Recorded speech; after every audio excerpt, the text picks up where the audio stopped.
Peace, peace, peace. Peace, peace, peace. Hold on.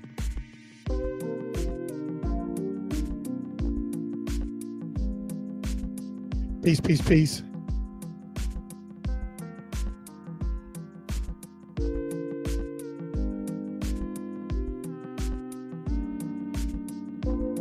Peace, peace, peace, peace.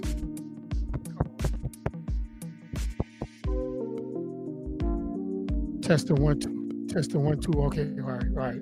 I got it now. All praises, all praises. Shalom, shalom. Happy Shabbat to each one of you. We thank the Creator for each one of you for joining me tonight. Happy Shabbat to you. I don't have my shofar tonight, so you don't have to. I can't blow the shofar. So, but we thank the Creator for bringing us to this point. We thank the Creator for giving us this opportunity to be able to come together, to be able to fellowship, to be able to do the thing that we need to do as a people. So we thank the Creator for just being merciful to us and being able to give us the opportunity to be able to come in fellowship. What is the Shabbat is about? The Shabbat is about 6 days you work upon yourself. You see the shortcomings you have within self, and you begin to work on it. You identify it, you understand it, and then you begin to work on it.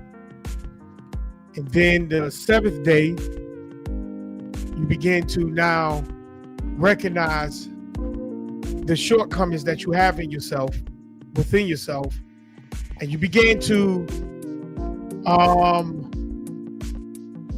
work on it. You understand it. You find the root. You begin to work on it to actually conquer it or control it. That's what the 6 days is about. That's within yourself. And the seventh is you come together with other believers like you, and you begin to recognize the things that you have mastered, or you now coming into control of mastery within self, and then you begin to push on to celebrate the day that us all come together to be able to produce that same energy amongst one another of our triumph of the habits and the patterns that went against the Creator. We have now taken and taken control of. And that's what this Shabbat is about, is for us to celebrate progress that we have made away from the things that caused us to be in a position in the first place. And that's why, if you haven't caught part 1 of Walking in Wisdom, now I advise you to go back and look at part 1, because you tell your parents they mess your life up. If they didn't teach you Torah from the beginning, they mess your life up.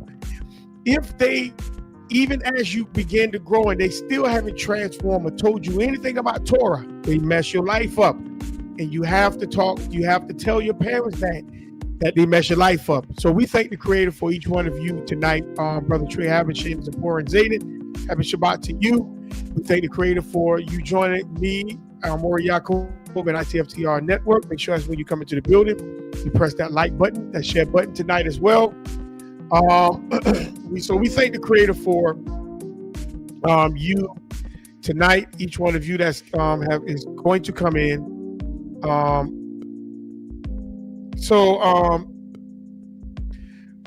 gonna have a brother that hopefully come on tonight. He's a very good brother. Me and him chop it up. I bumped into this brother while I was traveling, driving, and I bumped into this brother, and me and his brother chopped it up, and he gave me his number, and I lost his number, and because he does music and etc. And so he gave me his number, and I tried to call him a couple of times, but it's like, the number was like blocked. So I just asked the Creator to allow me and him to bump into each other once again. And we did. We bumped into each other in Savannah. I think about a couple of weeks ago, about 2 weeks ago. We bumped, and then he gave his number again. I gave him my number. We chopped it up for a minute. We kind of, walked our ways, and then I got a new number because the number he gave me, when he gave the number, it was in my old phone that's cracked and broke. I can't get nothing out of it until I get it fixed. He gave me his number again. I gave him my number. Then I was trying to look for his number the other day, but I couldn't find it. But then, the creator just allowed him to give me a call up today. So me and him was chopping it up for a while today. And we realized that, we have a couple of things in common. So the brother is supposed to be hopefully coming on tonight to chop it up with us. And a very good brother, very good brother. I mean, there's some things that we agree, we don't agree, but that's just life. And we always come to a middle ground to see where the creator is. And that's where that's where the conversation have led. But tonight, until he come on, and we're going to move on into part 6. We're going to move on into part 6. Walking in wisdom. Because shalom to Sister Latoya G. Happy Shabbat to you. Make sure as when you come into the building, press the like button and the share button. We're going to move on to part 6. The link is in the chat. Anybody wants to come and join me? Sister Latoya, you come on up if you want to. I would like for you to.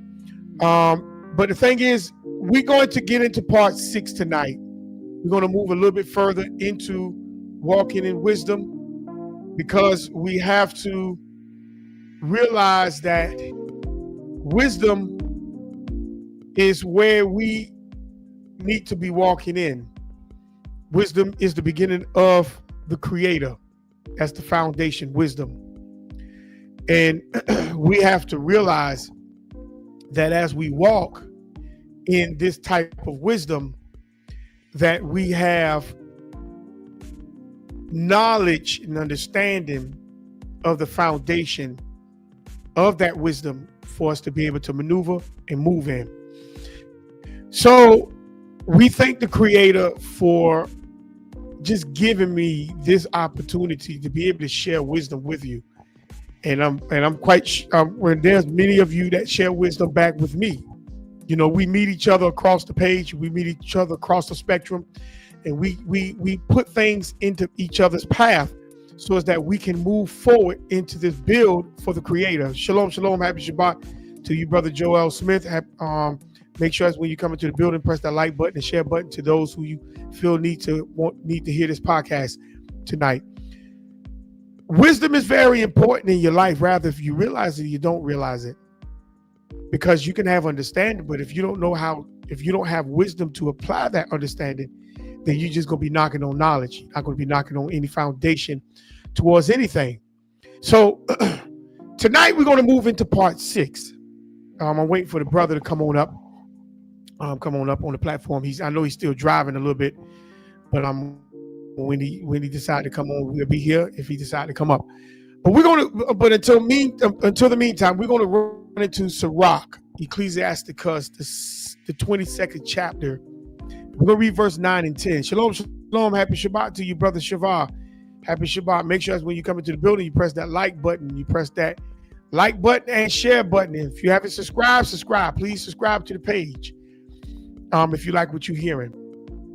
So we're going to move into Sirach, the 22nd chapter, verse 9 and 10. Because wisdom is very, very, very, very important in your walk. A lot of people, they disdain wisdom. They just rather have knowledge. But knowledge and wisdom and understanding, all that stuff, all that goes hand in hand. And I know we've been hearing that for a long time, but we're going to talk about wisdom. Wisdom to be able to introduce you, to be able to balance that knowledge that you have, to be able to maneuver and move that understanding, because understanding is when you under and you begin to stand. That's a movement of an action. So we have to make sure that we are in that position to be able to stand for the creator into anything and any position that we are put in. Okay. I know a lot of times we be getting put in positions that we don't like, but it doesn't matter. Life is life, and the creator is the creator. His chessboard is his chessboard. You are the piece that he move and he maneuver. The point is what you're going to live for, how you're going to live, and what you're going to stand for when adversity come your way. So you got to have that wisdom, because wisdom is what's going to take you through. It's going to take you through. is going to make you foundate. It's going to elevate and expand you. That's wisdom. And if we're not moving in wisdom, then you're not moving in no kind of foundation. So let's get into it. Sirach 22, verse 9 and verse 10. Let's read this real quick. That's Ecclesiasticus, those who need to hear it. Ecclesiasticus, chapter 22, verse 9 and 10, or Sirach, chapter 22, verse 9 and 10. All right. It says, if children live honestly, if children live honestly and have wherewithal. You see, you got to have wherewithal. What is wherewithal? Anybody can tell me what is wherewithal? What is that wherewithal? A child have to have wherewithal. What is that? Somebody put in the chat for me. What is a wherewithal?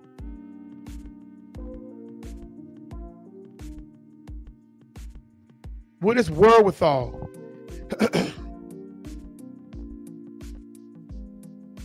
They got to have the wherewithal. You got to have the money and other means needed for a particular purpose.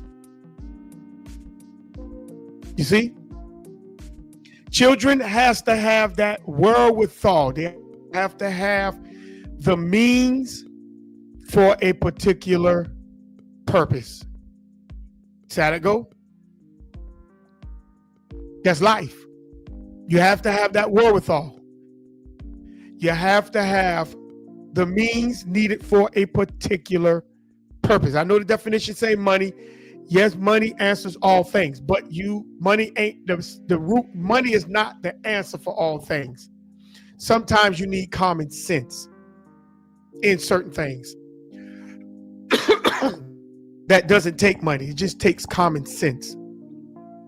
See, so children live honestly. This is what people have to understand. As a child, I'm a child of my parents.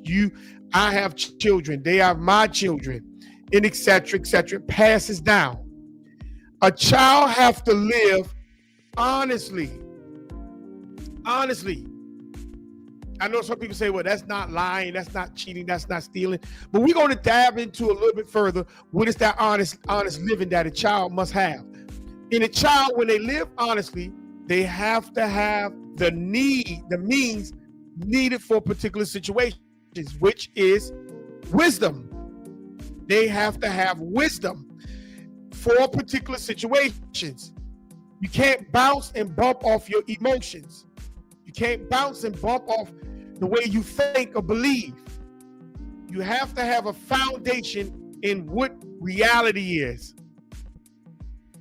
You see how that go? You have to have a foundation into what is really reality.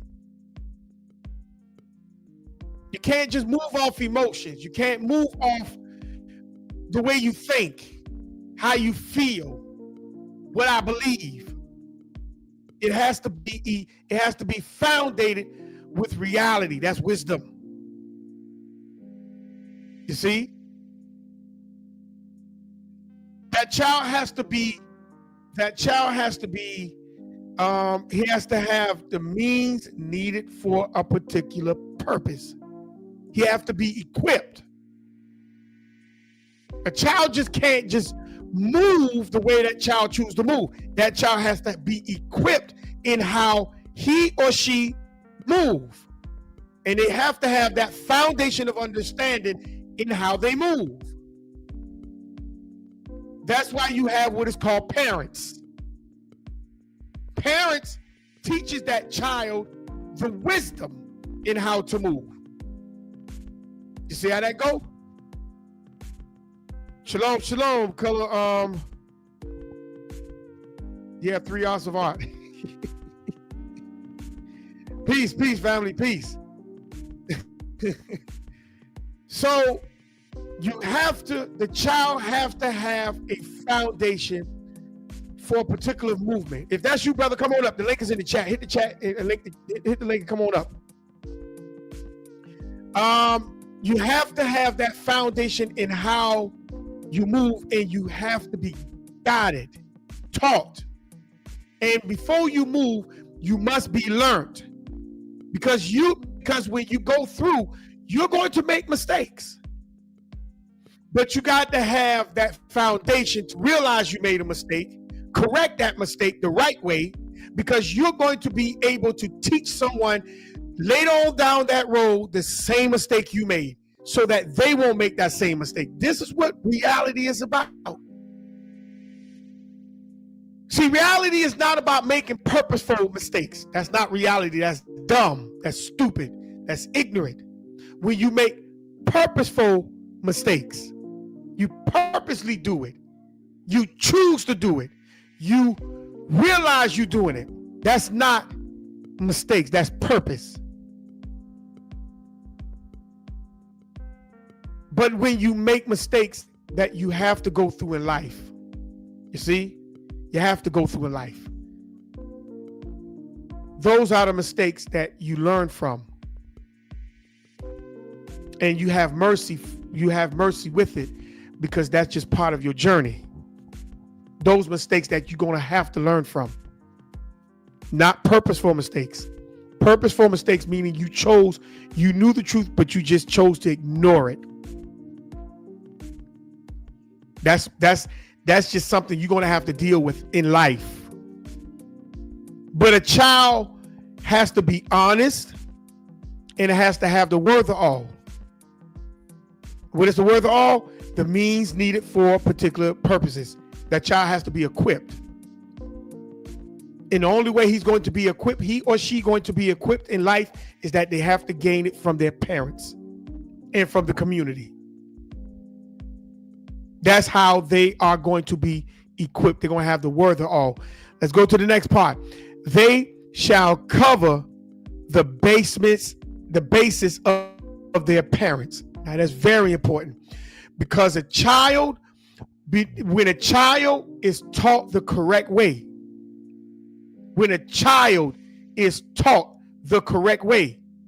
when they see their parents in error, they will know how to cover that.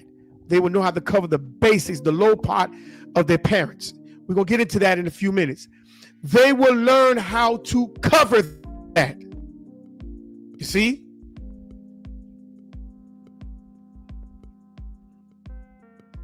They shall cover the what? Basis of their parents. That's the low points. See, children are important when it comes to the parents, because the parents ain't always correct. You see how that go? The parents ain't always correct. We think the parents are correct all the time, and they're not. I'm a parent, and I know in a lot of things I wasn't correct. It's a hit and miss. I mean, but that's just what life is about. That's life.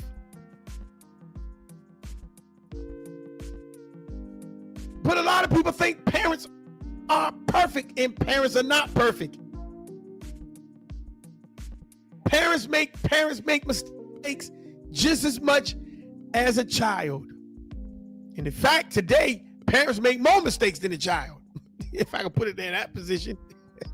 Anybody disagree with that? That you ladies in the chat, come on up and have a conversation with me. But see, when a child realizes that the parents are wrong, their job is to cover, not to ignore. Cover don't mean to ignore. Cover means to expose. I'm going to show you what I'm talking about in a minute. Look at verse 10.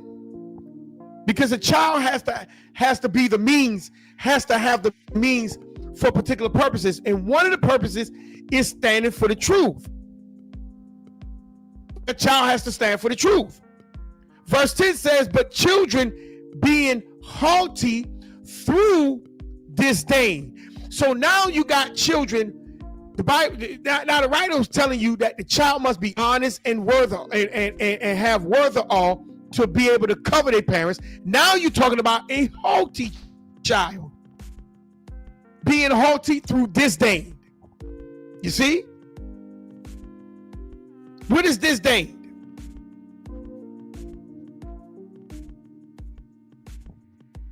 What is disdain? Disdain is to consider to be unworthy of one's consideration.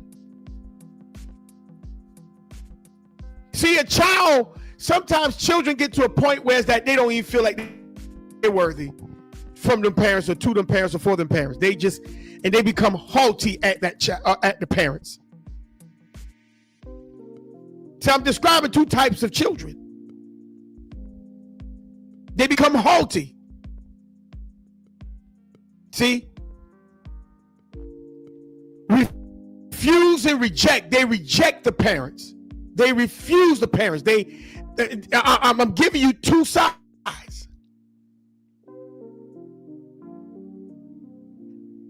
A child can't raise a parent, family. Ross, Pinckney, a child can't raise a parent. A parent raises a child because a child don't know the roadmap to life. And that's why a parent give a child the roadmap to life, because a parent been through life and not a child. A child just now traveling through life. A parent been through life. They done traveled to many points and places. But a child can expose an error that a parent did. But that's not considered raising. You see, when you raise someone, you're raising them up from a low state to a high state. And if you say, well, I'm exposing your low state, then then that's not raising me as a person. You just exposing something from me or in me. That's not raising me. I see your terminology of you trying to use it. And I'm not against it, but I don't register with that. We're gonna chop it up again, Ross, tonight. But let me get through what I'm gonna get through, and then I'm gonna invite you back on up and on with the other brother. I'm gonna invite y'all on up. You get the link though. The link is in the chat. See, they are disdained. They reject. Then it says, and want of nurture. Those stained the nobility of their kindred. All peace, family, all peace. The thing is, a child that rejects has issues within themselves, because everything has to start from self. We cannot sit here and say, oh, well, we could blame things on everybody else. No. Everything starts from self. Everything starts within self. And if everything starts from within self, we have to realize that I have to acknowledge when I see that I'm wrong. I have to realize I'm wrong. And as a child, I have to understand that being haughty a lot of times is not a good thing. Because you're going to begin to start to reject and refuse. You're going to start to look at things in an unworthy way. You see, that's not a good thing. That's why now let's flip back over to Sirach, the 3rd chapter. We're gonna pick up at verse 5. It says, whoso honoreth his father shall have joy in his own children. Now look at that first part. Whosoever honoreth his father shall have joy in his own children. Now it didn't say obey, it said honor. Why did it say obey?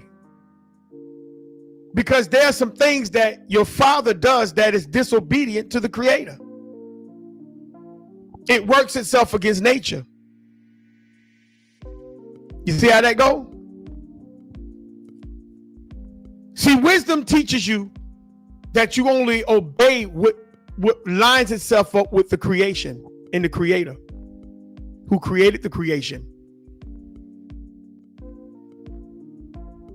If your father does not line himself up with creation, you don't supposed to obey it. You're supposed to disobey that. But you still honor, but you just disobey that. Because obeying something that's wicked will get you put to death. So what is honor? Honor means to regard with great respect. You respect the foundation of where you come from. But that's why the Bible never told you to obey him.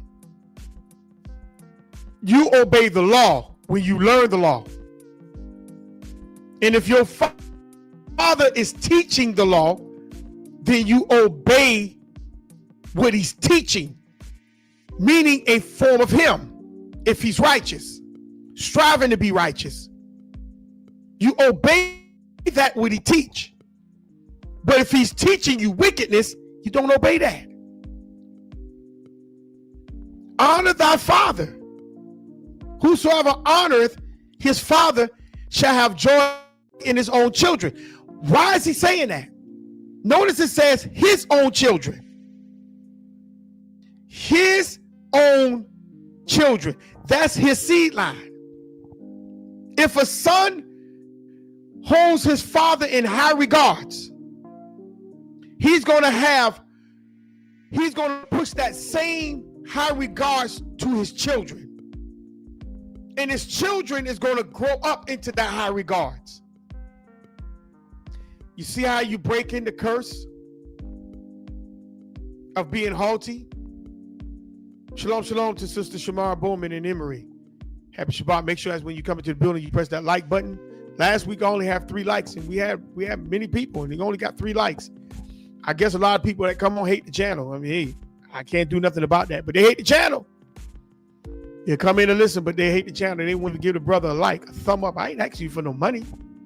I'm just asking you to thumb up. You know, give me a thumb up. Get a brother something, man. Y'all make it hard for brothers to be successful. Now, if I was talking about everything else, race cars and all this and other stuff, this foolishness, you know, the gossip with the tea and all that, y'all be throwing all kind of likes up. But because I'm trying to talk wisdom, y'all just sit there and just ignore it. You know, I don't know. I just don't know about some people, man. I really don't. Y'all see a brother trying to move and y'all still sitting there just looking. Give the brother some like, man. Give the brother some like. Give the brother some love. Show the brother some love, you know? You know, it's all good. Even if you don't like it, put the thumbs down. Do something, fam. Do something. But just show me something that you know that you like or don't like. Give me something. Give me some feedback. But notice he says his own children. That means what? His children, when they have children, they can what? Take joy in the raising of his own house. He's not going to take pleasure in raising someone else's house. He's going to take pleasure in raising his own house. You see? That's what the verse is talking about. Because he showed honor for his father. When he get his house, he's going to take pleasure in his own children by giving them and teaching them and showing them and explaining to them that honor.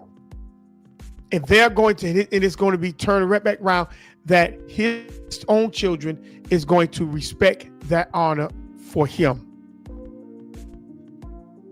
That's how that goes. That's how you break a curse. You break a curse that way. You see? The same way his father raised him with that respect, that high regards. He's supposed to give that energy back to his seed. His seed was supposed to be lacking different than what his father gave him. If it was in the will of the creator, energy, he's supposed to push that energy back to his seed line once when he produced that. That's how you take joy in your children. See how that work? And he maketh, When he maketh his prayer, he shall be heard. You know why his prayer is going to be heard? It's because his household has joy for him. I'm gonna say that again. The reason why his prayers will be heard is because his household has joy for him. They are in tune and in line with him. You see that? He's not fighting his prayer to get through. Everything lines into one perspective. And his prayers will be heard. When you see a father struggling, it's because the house is out of order and the prayers can't get through. There's a hard time for prayers to get through. You see that? You see how that works? Let's go to Isaiah 59. See, everything has to be lined up perfectly within a household in order for when that father make that prayer, the prayers will be heard. And some people say, well, I can make my own prayer. Yeah, you can make your own prayer, but your prayer cannot supersede your father's prayer in his house.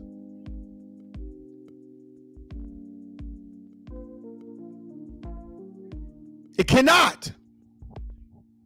That's why you must honor him, because he is your foundation of where you come from. Your mother is the existence of how you got here. The foundation, put it within the existence in order for the existence to bring it forth.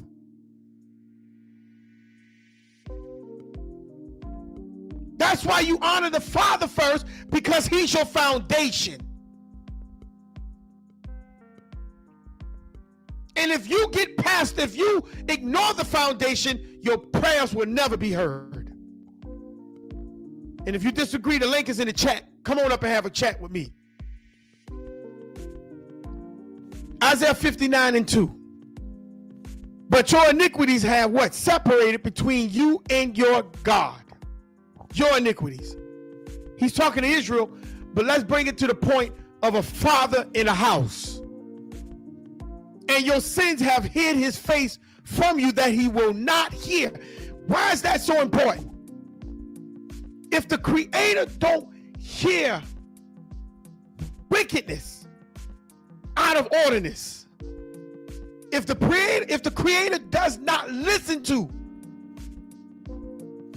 other than things that operates according to order, how can a righteous father listen to things that's out of order?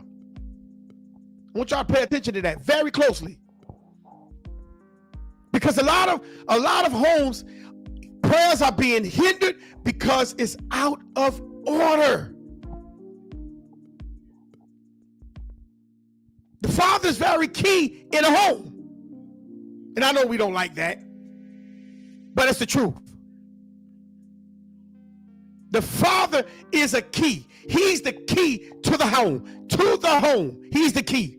He's the key for your prayers to be heard, of how you honor him.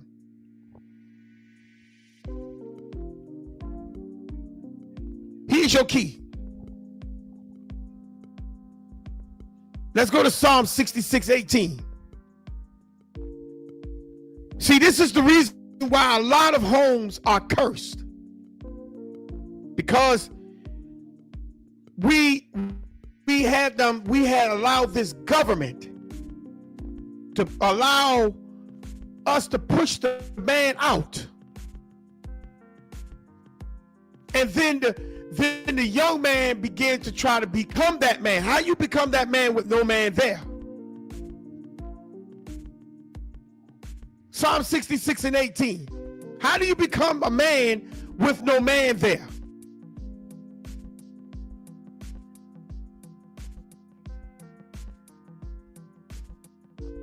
See, this government knew what it was doing when it was teaching you to not respect the head.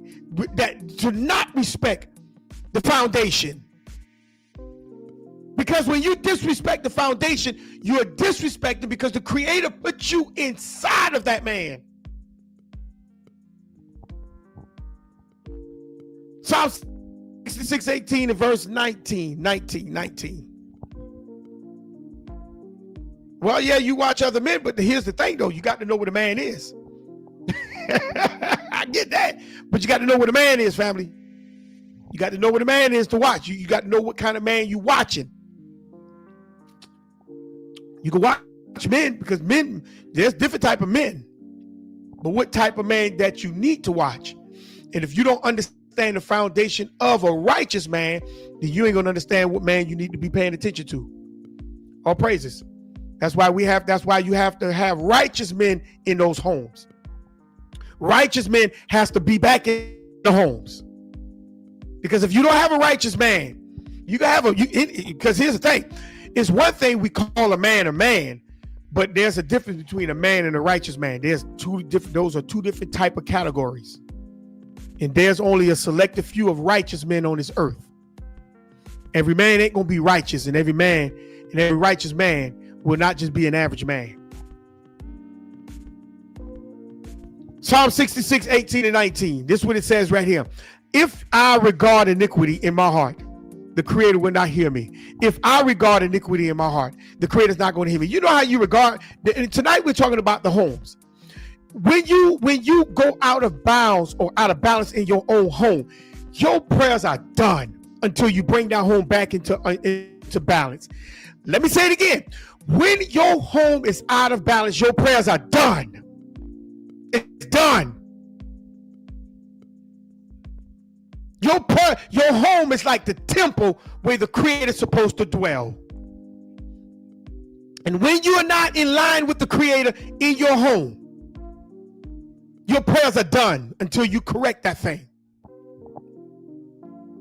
Who disagree? The link is in the chat. Come chop it up with me.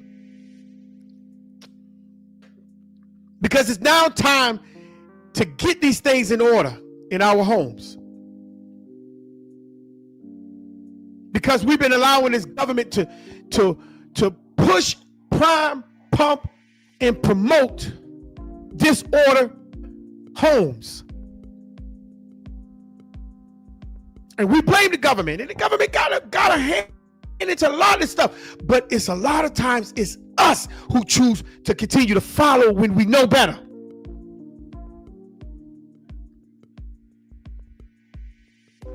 The Creator ain't hearing your prayers when you ignore the foundation, because that's like ignoring Him. He put you in Him. You didn't put yourself in your father. He put you in your father. He allowed you to be in that man's scrotum. And you disrespect that, and so you disrespecting the one who put you there.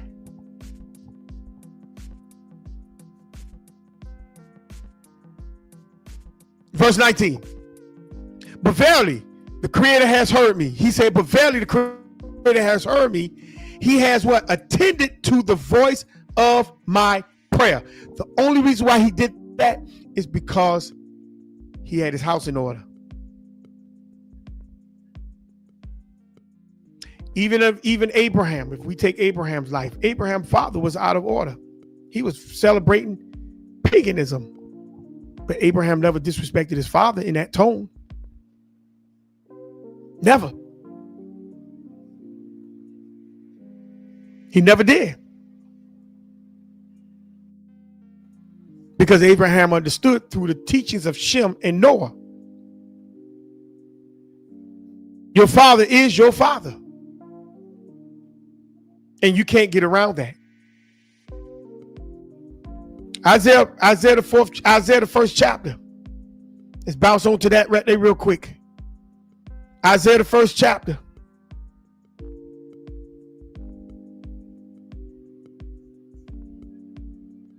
We have to correct the homes to be able to bring the power of the Creator back. That's why we are stagnated as a nation. Because we are unbalanced within the house. Isaiah the first chapter, verse 4. And it says, a sinful nation, a nation equates to a house. Because houses has to make a nation. A people laden with what? Iniquity. You got to realize that when your house is out of order, you got to admit that. A seed of evildoers. You got to admit that you are unbalanced within self. That's why I told y'all what the Sabbath is about. The 6 days you work on self. You realize what's in you that is unbalanced within this system of a universe that the Creator put us in. We make ourselves unbalanced by continuing following the pattern of this world instead of bringing ourselves back into the one who created this system of life. We run after jobs, we run after money, we run after this, we run after that, but we are not running after wisdom.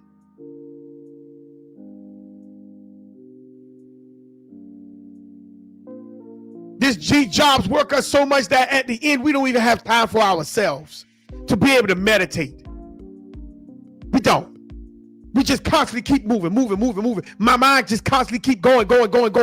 When do you have time to meditate peacefully? When? We are a seed of evildoers. We running after the system. That's why the system hasn't failed yet, because many of you are scared to stand and be separated. You're scared, which makes you wicked within itself. You're scared to stand out on purpose that the Creator put in you. You scared. So we become a seed of evildoers. We purposefully work against our own interests. We purposefully work against our own interests. That's what makes us evil. That's what makes us wicked. We'll go out and work all day long for these people.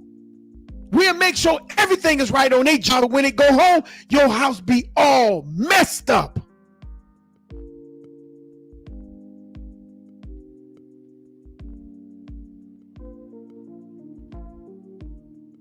That's right, fear can only beget fear.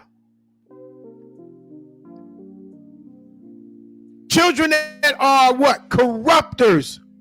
How is a child a corrupter? How we are corrupters? We corrupt our own paths. We corrupt our own paths. We corrupt our own paths. Let me show you what I'm talking about. Let's go to second. Y'all, I want y'all to hold y'all spot right there. Let me finish up this verse right here. Then we're gonna go to second. I want y'all to hold Isaiah, and then let's go to second Ezra, the 70th chapter, 76th chapter. Let's read. Let's do this right here real quick. But let's finish. Let me finish up Isaiah 4. We are a children of corrupters. They have forsaken the Creator. We have forsaken the natural order of things. We did that. Anybody did that? We did it ourselves. We did it ourselves. We did it ourselves. This is what we did. We corrupted things ourselves.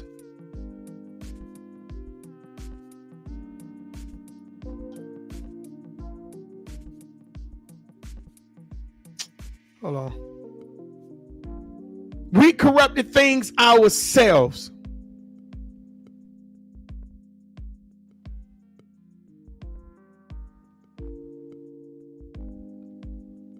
You must give me one second.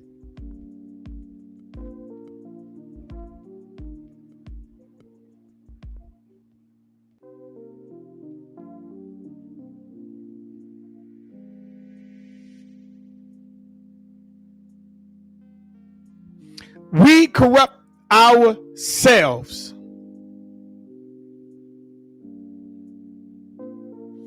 We corrupted ourselves. This is what we did. And we expect to have things perfect after we done corrupt ourselves. No. That's why he says we have what? We are the children that are corruptors. They have forsaken the Creator. They have provoked the Holy One of Israel unto anger. We're the ones who create the Creator to be angry. But we blame the white man. We blame everybody else except ourselves. We did this.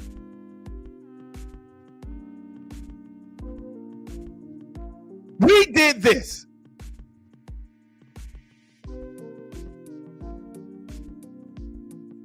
We are doing this.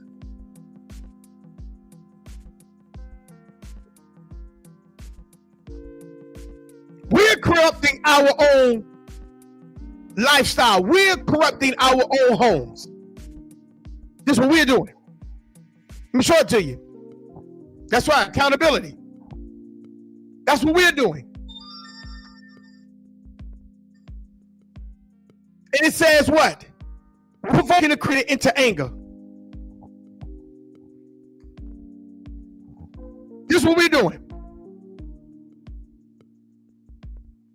And it says they are going away backwards. Now think about it. We made progress into life, but you go backwards from that progress and go back to debauchery, degradation, iniquities, sin, and transgression. You run back to that. You're going backwards. That's what he means. You made progress coming forward, but then you end up running backwards to the same thing. That's what happened when Israel, supposed that came from out of Egypt. They wanted to go back. But the Creator had to destroy that because he already knew they was attached to that. You know why they was attached to that? Because they never let it go in the first place. And a lot of us, we are attached to the life that we're supposed to have left. But the reason why we can't elevate is because you're still holding on to that same old life that you're supposed to have got rid of the first time. Let's go to 2nd Ezra. Let's go to 2nd Ezra, the 16th chapter. Let's go there real quick. 2nd Ezra, 16th chapter. I'm going to show you that we create our own chaos in our own lives. 2nd Ezra. 2nd Ezra, the 16th. We create our own debaucheries. We create our own foolishness in our homes. And then we sit there and we blame everything else except we don't blame ourselves. Because a lot of people refuse to live up to the life that they were given by the Creator through mercy. Sister Latoya put up Ezekiel 11:19, and I will go and give them one heart, and I will put a new spirit within you, and I will take the stony heart out of their flesh, and I will give them own. I will give them own heart of their. It cut off. It cut off. On their flesh. No, excuse me. Flesh. It cut off over this point. Okay, let me go over here. It cut off on the stony heart of flesh. The Creator is moving the minds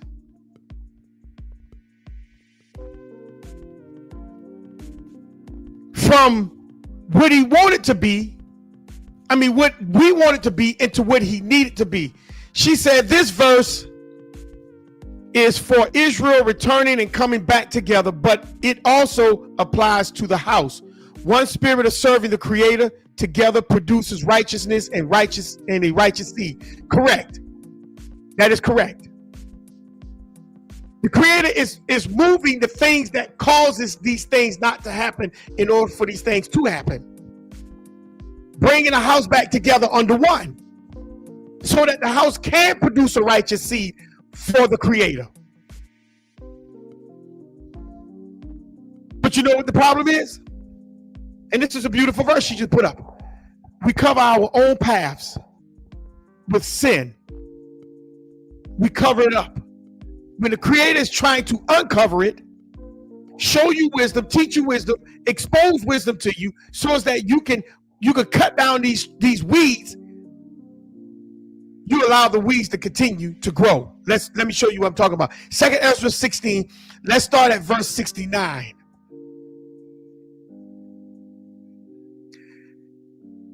Look what it says. 2 Ezra 16, we're going to start at verse 69. And they consent unto them shall be had in derision and in reproach and trodden underfoot. They consented to that. These people consent to things that's going to hurt them. They consent to this. 670. For there shall be in every place and in the next cities a great insurrection upon those that fear the Creator. You see? Watch this. 71. They shall be like madmen, sparing none,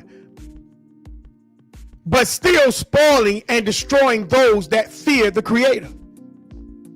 Now we know this is going to literally happen. We know this had happened. And this is going to happen again. Because when the time comes, you see that right now these people don't have no interest of feeling how you feel. They don't care nothing about that. They don't care nothing about that. They shall be like madmen, sparing none, but still spoiling and destroying those that fear the Creator. For they shall waste and take away their goods and cast them out of their houses. You see that? You see? It's going to come a time where you're going to have to literally defend your house. It's going to come a time when you're going to have to literally defend your house. You're going to have to defend your purpose of what you stand for. You got to defend it. 73. Then shall they be known whom are my chosen, and they shall be tried as the gold of fire, because only certain ones going to stand for the house. A lot of other people are going to let that thing fall apart. And the Creator, like the sister put, he's trying to bring the house together to produce that righteous seed. A lot of people will just let the houses fall apart. They shall be known as my chosen, and they shall be tried as the gold in fire. 74. Hear, O my beloved, says the Creator, behold, the days of trouble are at hand, but I will deliver you from the same. You're not going to worry. If you're the chosen, you don't have to sit there. All you have to do is continue in the path that you are in. Stay focused. Like the brother just put up, meditation. Meditation. Stay focused. Don't look back. You have to keep going forward into the wisdom that He has foundated you in. 75.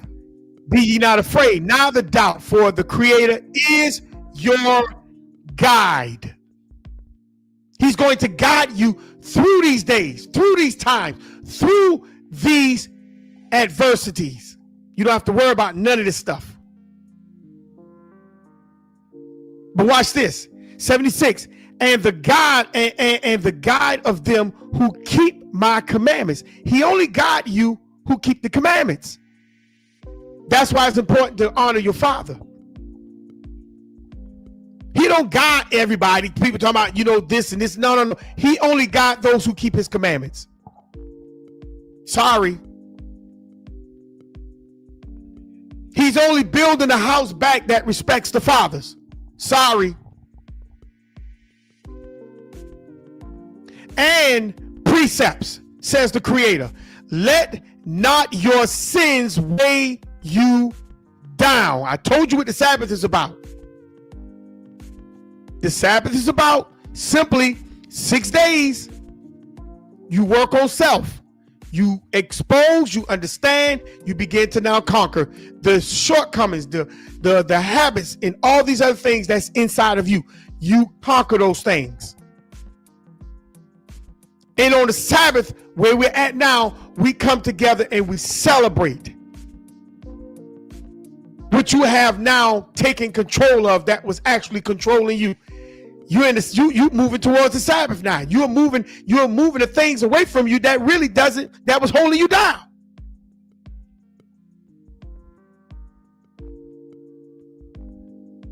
See? Don't let your sins weigh you down, and let not your iniquities lift up themselves. You have to control the things that you were struggling with. You have to control that. You have to control it. You see how that work? You have to control that thing. You have to now bring that thing into play. This is what you have to do. You have to make sure when the Sabbath comes, you have something to rejoice about.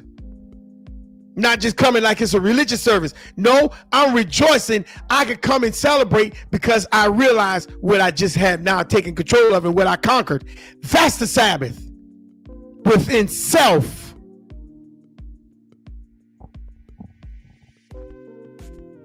Verse 77. Here's the main verse. Woe be unto them that are bound with their sins. Woe be unto, what the world? No. Okay, here we go. Woe be unto them that are bound with their sins and covered with their iniquities. This is the point. You have to pay attention to yourself. Because if you ain't paying attention to yourself, your sins and your iniquities, or whatever you want to call it, is going to capture you and control you. And it's going to bring destruction upon you. You see? Like as a field is covered with what? Bushes. You see? You ever seen the field covered with bushes?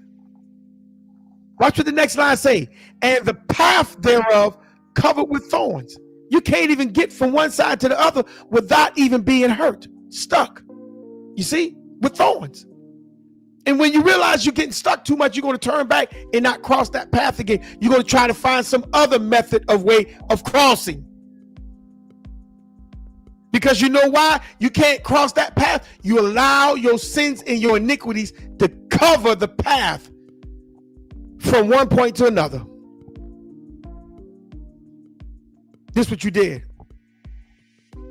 That no man may travel through. Nobody can come that way through you because you are too unbalanced within yourself. Your emotions, desires, your thought, your attitude, your beliefs had to uncover you, whereas that nobody can't even come find a direction within you. You're bound with your emotions. You're bound with your desires, your thoughts, your beliefs. You're haughty. You're selfish.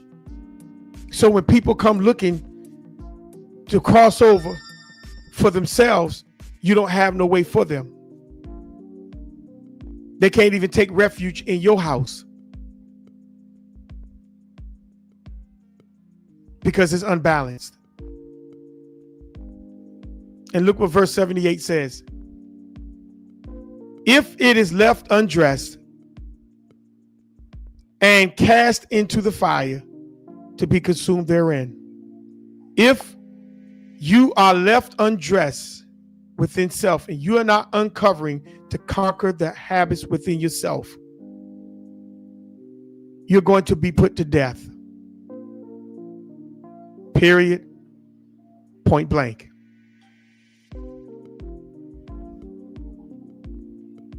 Brother Ross Pinckney said allocating time in a day and prayer can be a great tool to getting one back grounded to solve their life problems, which could allow you to calm your mind to think effectively. Then he say meditation. And then he say awesome lesson. And that is so true. You have to learn how to get within self to be able to conquer you, to bring you back into focus. Because if you don't, you're going to when others come to see you, to talk to you, they're looking for a path to cross. But you don't have that path because you are full of sin. You're full of iniquity. Your path, you had to cover your path to help them cross. So now they come to you, only thing they're getting from you is thorns. They're getting from you haughtiness, bitterness. They don't have peace from you.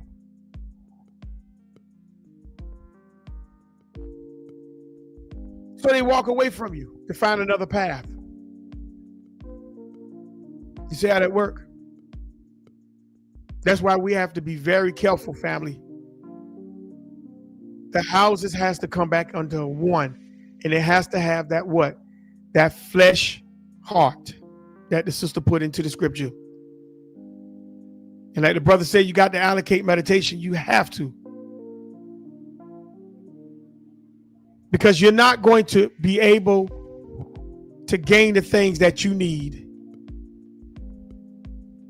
if you have a stony heart.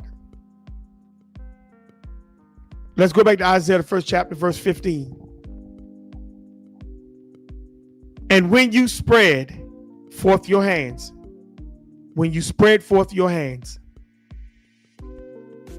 I will hide my eyes from you.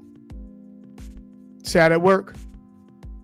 When you spread forth your hands, I will hide my eyes from you.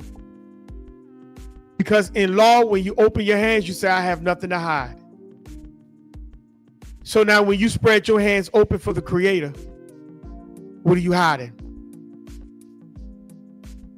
Because your hands are not pure. That's why he told David, you got blood on your hand. Your hands are not pure when you open your hands. Because as if you open your hands, it's as if it's closed. You have something to hide. And that's why the Creator says he would hide his eyes from you, his knowledge, because you're deceitful. You're not really there to learn. You are just there because of. He's not going to give you his knowledge. He's not going to give you his understanding. Therefore, you can never move in wisdom nor build in wisdom. You're going to build in feelings. You're going to build in thought. You're going to build in belief, what you think. Because the Creator has hid his knowledge from you. When you make many prayers, I will not hear. Your hands are full of what? Blood. See? Many people come to you to try to cross over, but couldn't because of your attitude, because of your mindset, because of how you believe, what you think. That's blood. Because there are going to be many people who come looking for the Creator, and they go, and your house going to be the house that they come to.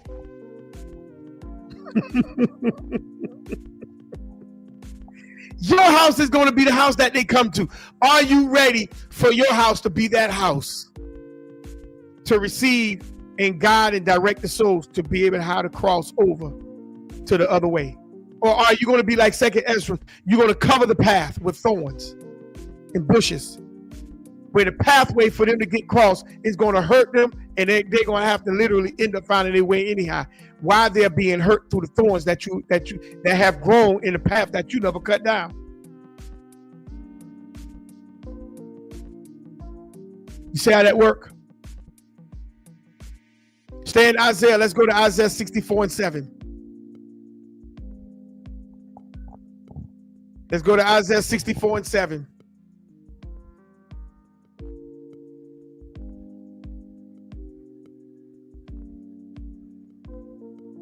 Isaiah 64:7. This is Maury Yacob and ITFTR Network. We're in part 6 tonight. If you haven't seen part 1, I advise you to go to part 1 and pick up from part 1 and come all the way up to part 6. There's plenty of juice, plenty of meat, plenty of vegetables in it for you to be able to grow into it. Also, you need to, if you haven't yet subscribe to the page, press that like button. If you haven't pressed that like button, then press that share button and give this lesson to those who you think needs to hear this lesson. So we're going to get back in Isaiah 64 and 7. Isaiah 64 and 7, verse 7. And it says, and there is none that calleth upon thy name, that stirreth up himself to take hold of thee. For thou hast hid thy face from us, and cast and hast consumed us because of our iniquities. Iniquities is different from transgressions and sins. When you get to iniquity, you're getting to the point where you purposely ignore and choose not to do. You purposely get into that point. And he says he had hid his face from us because of what we are doing purposefully. This the point. Sister Latoya G put up Psalms 103 verse 13. Like as a father pitieth his children, so the Creator pitieth them that fear him. Proverbs 17 and 6. Children are the crown of old men, and the glory of the children are their fathers. Very good. Those are very good scriptures. All praise to you, sis. The children is the crown to the old men, because they look back and see, look what they have left behind, or they're going to leave behind. And what kind of crown they're going to leave behind? What kind of crown is going to take place after the old man has gone, or the old men has gone? You see? Very good verses. Beautiful. Because it depends on what is there is how the Creator actually blessed or move. Because a crown supposed to show the royalty of something. And if the father in the home is not royalty to his house, then what's royalty in that house if the father ain't that royalty? If he's not the royalty, because the crown sits on royalty. The crown represents royalty. You see? And that crown gonna be passed to the next royalty, which is the child.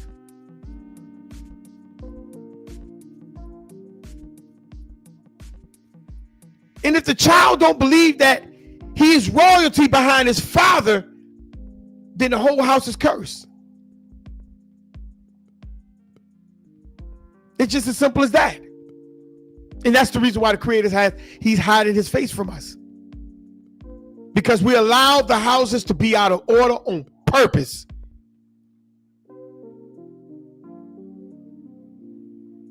That's what we're doing. Proverbs 15 and 29. We're allowing the houses to be out of order on purpose. That's what we're doing.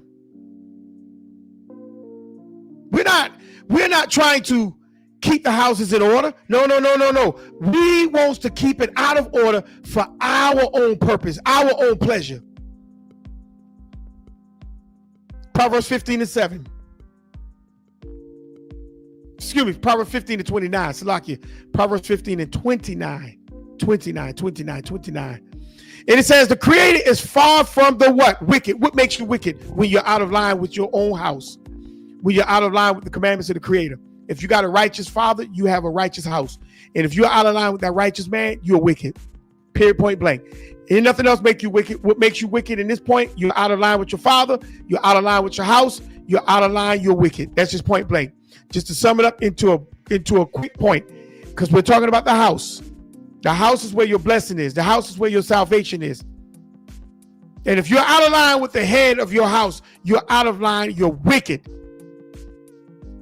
And the Creator is far from the wicked. That's why our houses are out of order. It don't get blessings. The Creator has removed himself from it. He hid his face from the house because the house is cursed. The Creator is far from the wicked, but he that heareth the prayer of the righteous. You have to be in line with the Creator's laws, the Creator's order. the Creator's purpose, the Creator's will. You got to be in line. Sister Latoya put up Proverbs 17:2. A wise servant shall have rule over a son that causes shame, and shall have part the inheritance among the brethren. You can see this where a parent is trying to pass down a skill to a child, but they won't accept what's being passed down. Then that parent has to pass that skill trade to an outsider who probably actually want it. That is correct. Very good analogy. Very good summing up and synopsis. That is very, very, very, very true. That happens all the time. That happens all the time. The child don't want it. The house don't want it. So then it ends up getting passed down to something outside the house.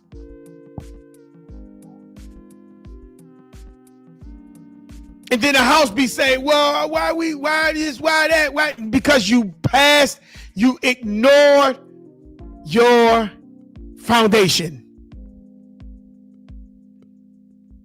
You ignored it.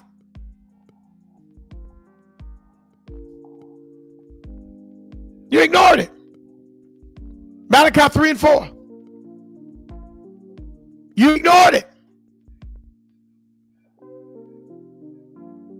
A lot of times we don't realize that we causes our own destruction, our own lack. We cause those things.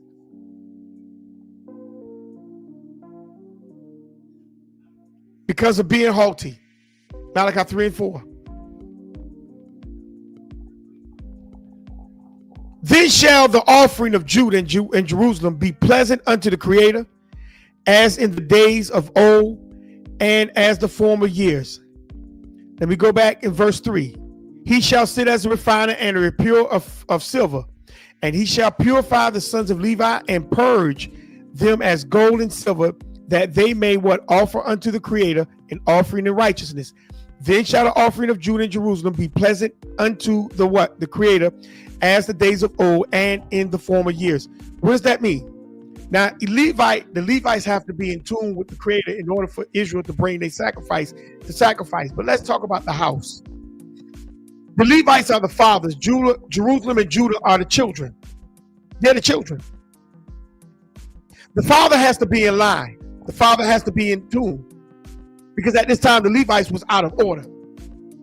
So he says he's going to purge the Levites and bring them in order for the children to be in order. If the father is out of order, the house is out of order. The father has to be purged. Purge means to be removed. If the father is wicked.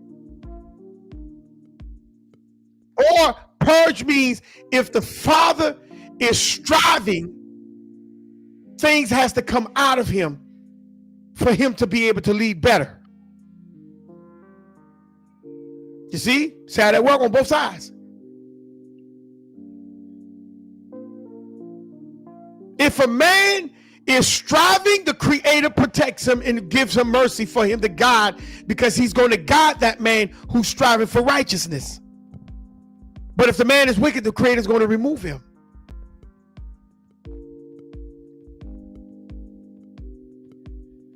You see how that works? Because the Creator's will is going to be done.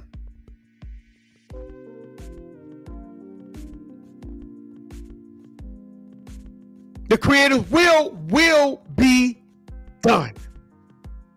No matter how you look at it, how you see it, how you splice it, it don't matter. His will is going to be done. He had to bring the Levites back in order for Israel to be blessed.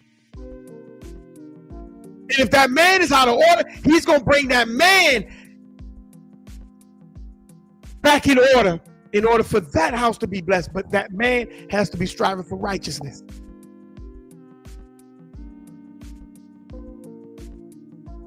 Jeremiah, the 5th chapter, verse 25. Jeremiah, the 5th chapter, verse 25.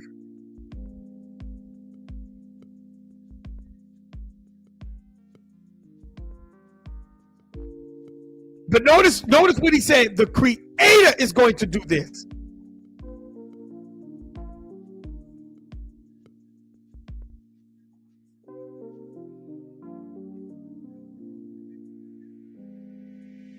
Because the Creator knows what he needs from that Father. Jeremiah, the 5th chapter, verse 25. Your iniquities have turned away these things. Your iniquity have turned away these things. Your sins have what? Withholding good things from you. You see? When you are out of order,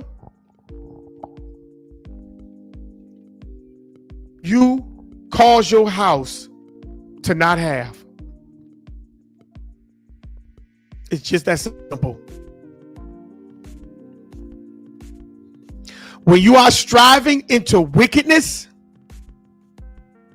you cause your house not to have. Period. It suffers. That's why when you look at Sirach, the 3rd chapter, verse 5, and look at what it says when he prays. Notice it says when he prays. Notice it says that. We're back in Sirach, the 3rd chapter. Notice it says when he prays. When you honor your father. When the child becomes a parent. His prayers is heard. That's the order. You honor,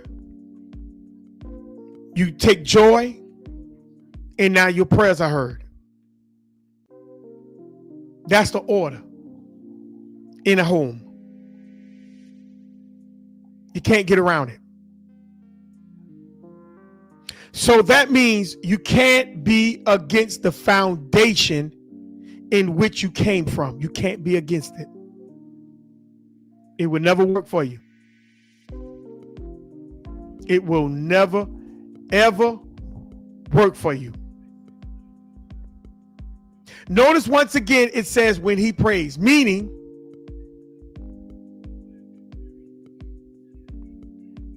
when the son prays, the son prayers will be heard is because he's passing that same energy that he gave his father. He's passing that to his son. Or his children, meaning daughters as well. And he's teaching them how to honor him. So when the page is flipped and he gets old and they have children, they will teach their children how to respect him, whom he respect and held with great esteem.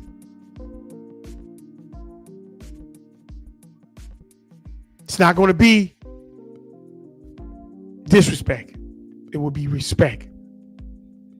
Let's go to verse 6. In 2nd Ezra, the 3rd chapter, verse 6.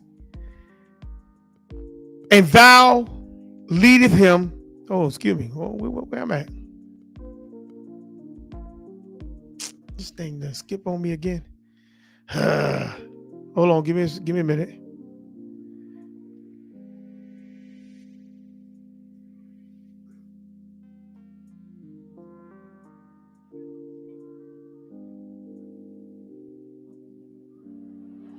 All right. So then, verse 6, it says, he that honoreth his father shall have long life. He said you're going to have a long life. What that means? Your seed line. That's what your long life is. That's your seed line. It ain't nothing else. It's the seed line. You're going to have a long life with your seed line, your seed. Nothing else, family.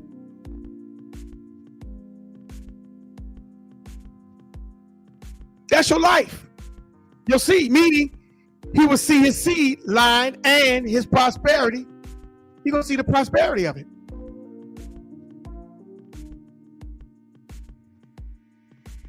See, that's having a long life, your seed line.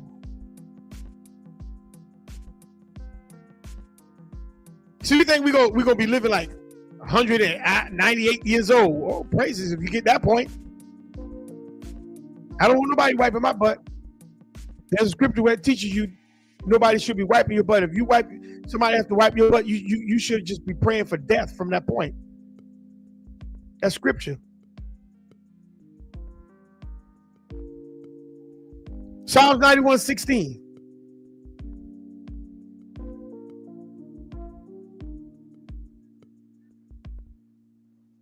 With long life will I satisfy him and show him my salvation. You know what his salvation is?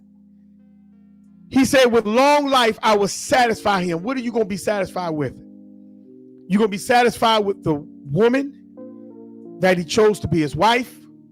He's going to be satisfied with his child, how his house runs. And what is his salvation? His seed line. He's going to be able to see how his seed line, how it turned out to mimic him. That's a long life. That's salvation. He's seeing how his children had covered his bases, his low points. He see that.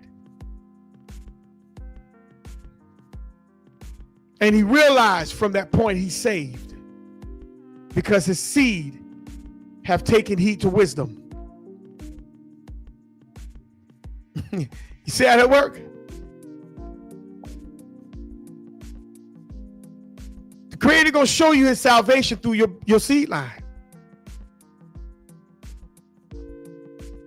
So either you're saved or either you're destroyed through your seed line. Let's keep it cooking. Proverbs 3:2.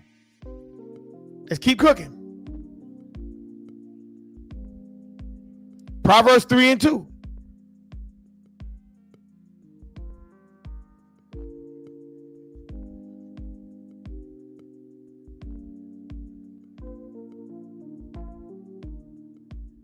For a length of days and long life and peace shall they add unto thee. How is your length of days and life is added unto you?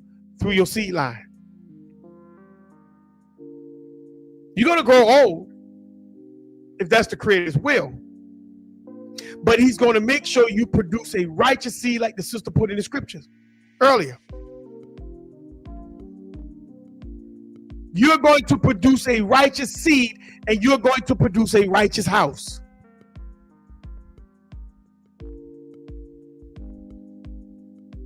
This is the point what I'm saying.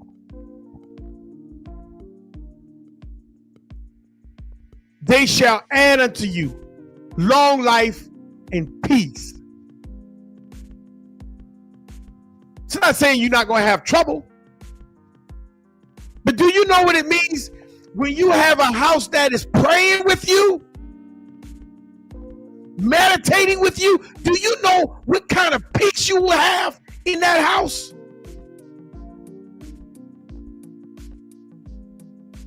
Speaking and living the law with you, do you know what kind of peace you will have?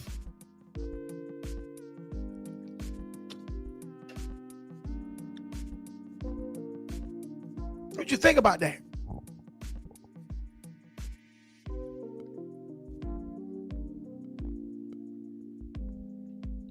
First Kings 3:14. I want you to think about that.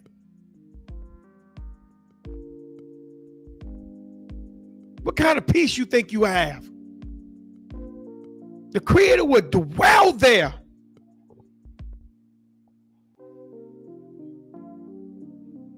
He would dwell there.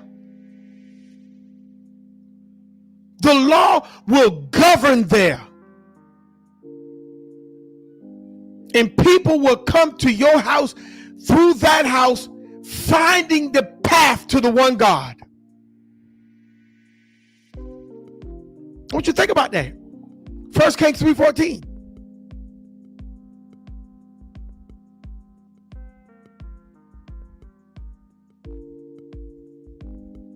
Because see, a lot of our houses is covered with sin, thorns, thistles. A lot of people just walk away, trying to find another path, or trying to find another way around that path. And a lot of them get caught in traps on the way trying to find it. But the path that they were supposed to travel through was you. But because you chose not to study, you chose not to be that foundation of a path for the Creator, you chose to be iniquity for your desires and your pleasures and yourself. That's why blood is on your hand. That's why blood is on your hand. And that's why the house is cursed. 1 Kings 3:14. If thou wilt walk in my ways, keep my statutes and my commandments, as thy father David did walk, then I will lengthen your days. This is what I told y'all about your seed line. It goes by your father. If your father is wicked, your seed line will be cut off. If your father is righteous, the Creator remembers that righteousness in your father, and if you walk in the path of your father, he will lengthen your days. Who don't believe that? The link is in the chat. Let me put the link back up in the chat again. Come on up and have a conversation with me.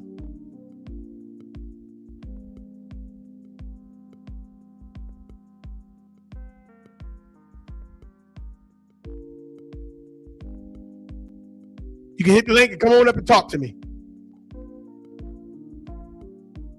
It's the father. Solomon could not get around David. Deuteronomy 5:3.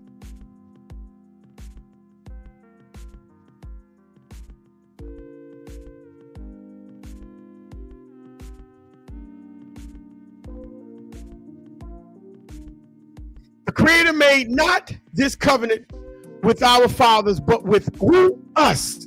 Ooh. I want to home in on this. And read again. The Creator made not this covenant with our fathers, but with us, even us, who are all of us here alive this day.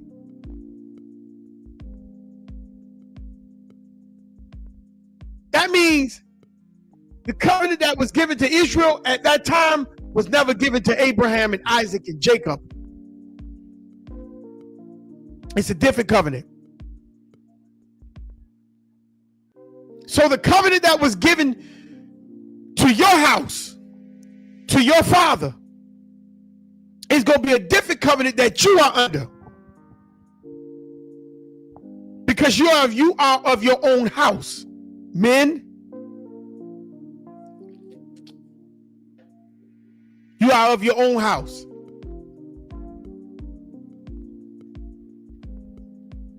And when you realize that you are of your own house, the Creator will bless you under that covenant that he gave you. But it's not going to be too far from the covenant that he gave your fathers. That means you have now something personal with the Creator for yourself and for your house.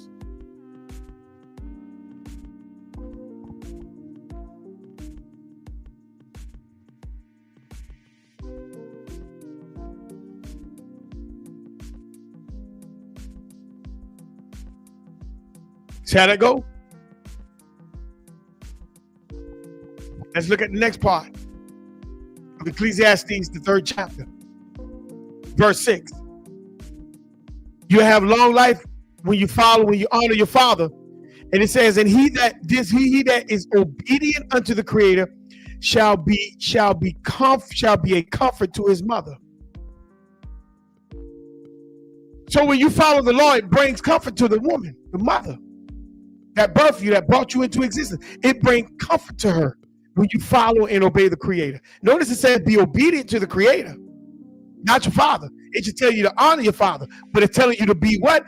It says And he that is obedient, who obey the Creator. See, you obey the Creator, but you honor your father. See how that work? You honor him. Because the mother realized that her son is moving with the Creative purpose and will be protected by the Creator's will. And she can rest that he will not be in the wrong frame of walk. She know he's not going to be in the wrong position, the wrong space. That's what brings comfort to her. She can trust his movement because she understands what he actually obeys. Sister Latoya put up Genesis 3:15. And I will put enmity between thee and the woman, and between thy seed and her seed, and he shall bruise thy head, and thou shalt bruise his heel. The serpent is still after that seed. That is correct. He's after the seed, making the woman not detach herself from the seed. What do I mean by that? The serpent wants that woman to keep the seed and not allow that woman to bring that seed back to that man. That male who gave her the seed in the first place. He wants her to be selfish with that seed for herself. So she would train the seed of her. She would train the seed of herself, and not of that man, that male who she got that seed from, as a gift to help him produce life, bring forth life. So the serpent is after that woman to keep that seed for herself. And that's why the houses is unbalanced. Sister Latoya also put up Proverbs 11:21. Though hand join in hand, the wicked shall not be unpunished, but the seed of the righteous shall be delivered. And that's true.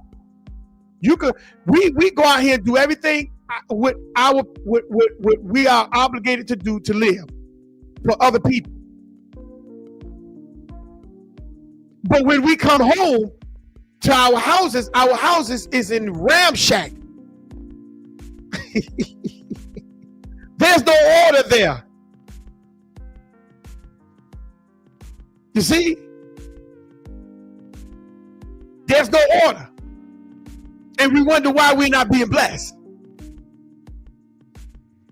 Because you done join hand in hand with the wicked. But the righteous is going to be delivered.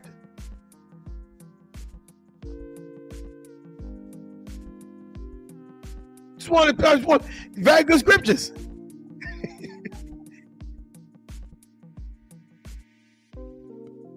The mother realized what brings her comfort is when she knows that her child is moving with the Creator. Will, purpose, desire, and design.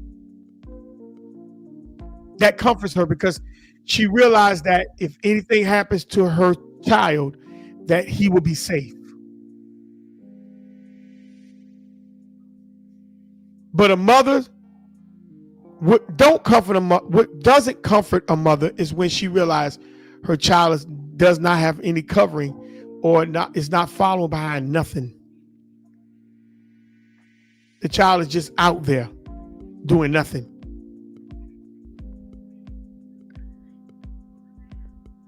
You see?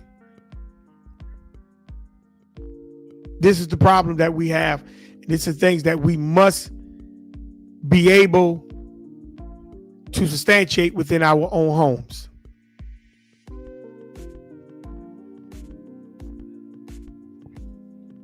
Let's go to verse 7. He that feareth the Creator will honor his father. He that feareth the Creator will honor his father. That's direct. He that feareth the Creator will honor his father. Let's go to Proverbs 1:7.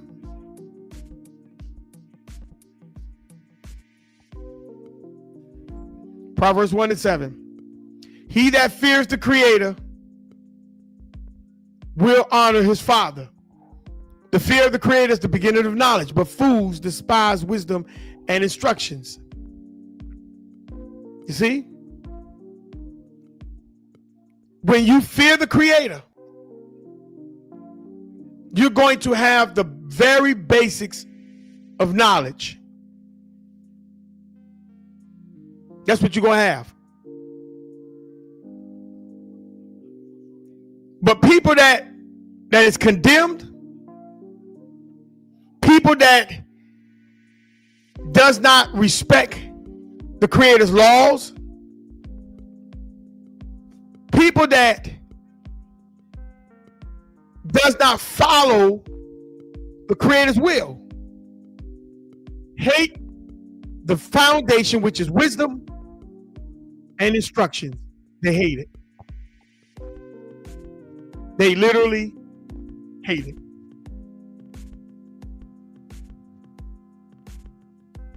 They literally hate it. They don't like to be corrected. They don't like to be chastised. They don't like to be put on a proper path. They don't.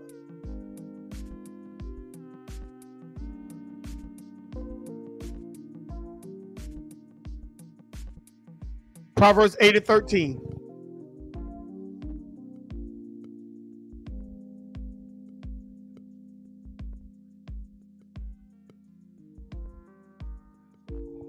Proverbs 8:13. Let's look at the things that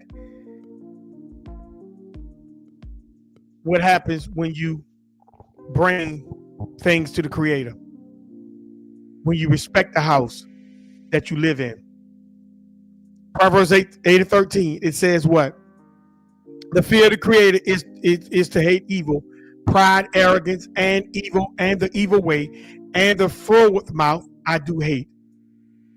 When you honor your father, you're going to hate, you're going to, let me go back. I don't want to chop that up. It says, verse 7, he that feareth the Creator will honor his father. So when you fear the Creator, you will hate pride, you will hate evil, you will hate arrogance, you will hate any evil way, you will hate a froward mouth. So the question is, can you honor your father for his stance on standing against immoral characters? Can you do it? Can you say my father stand against, he has a stance against an unmoral character? Because the Creator don't like that. Do your father like it or hate it? You see? Do your father like it or hate it? Job 28:28. Because when you honor the Creator, you honoring your father. Can you say your father stands for that? Is he teaching about immorality in his home? Job 28:28.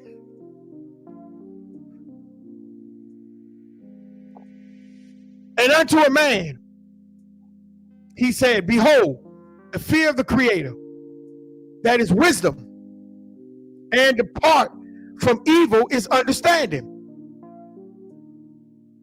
Can you honor your father for wisdom and departing from evil, understanding what evil is? Can you honor your father for that?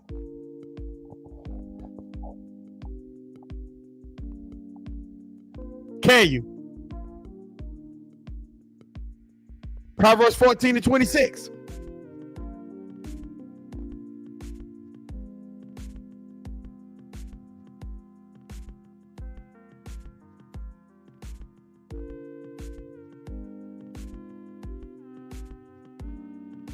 Proverbs 14:26.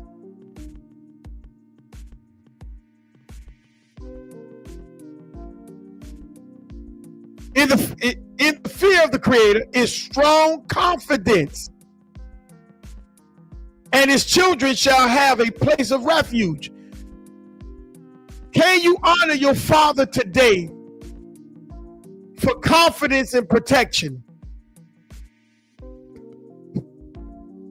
Can you?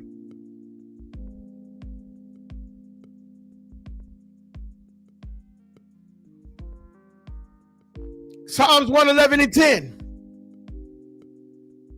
Can you honor your father for that today?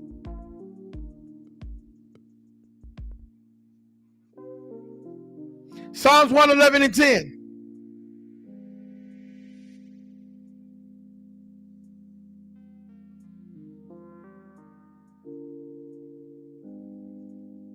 The fear of the Creator is the beginning of wisdom. A good understanding have all they that do his commandments. His praise endureth forever. That's the same as Job 28:28. Can you honor your father in wisdom, understanding, and praise?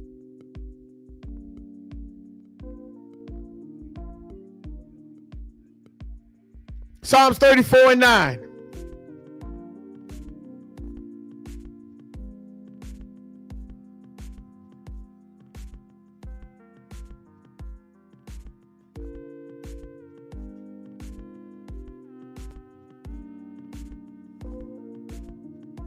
Psalms 34 and 9.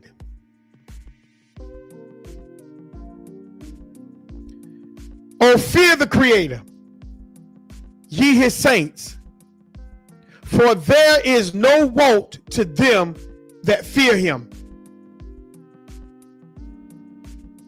Did your father satisfy your dreams? Can you honor him for satisfying your dreams, meaning you had no wants?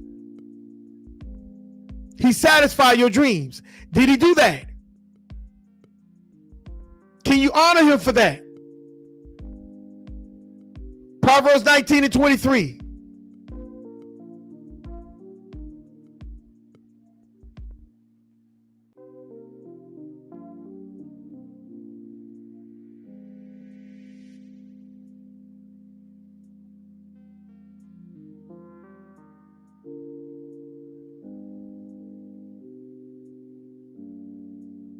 Proverbs 19 and 23. The fear of the Creator tendeth to life, and he that has it shall abide satisfied. He shall not be visited with evil. Did your father give you direction in life? Meaning showing you the path of life. Can you honor him for that?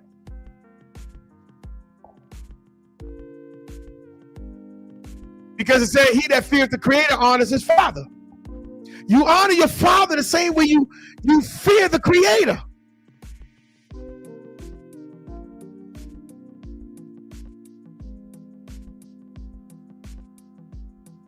Can you hold your father in high regards of that?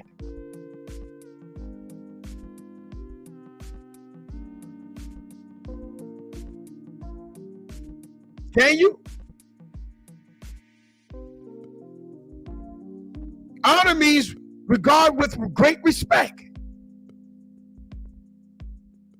Some people say, well, my father never did this, but did he try? Did he have the energy to do, but did something just happen where he couldn't? Did you sit down and ask him why he didn't do these things for me?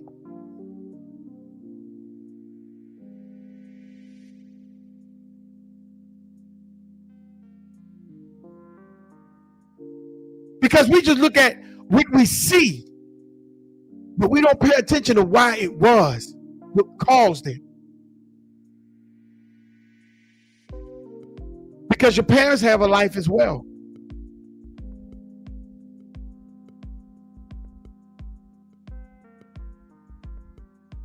Honor means Honor means regard with great respect, to deeply respect, admire, and value someone or something for their inherent worth. What is the worth of your father to you? What is it?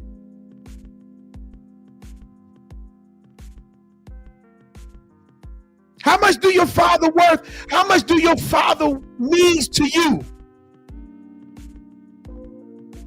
Because that's your foundation.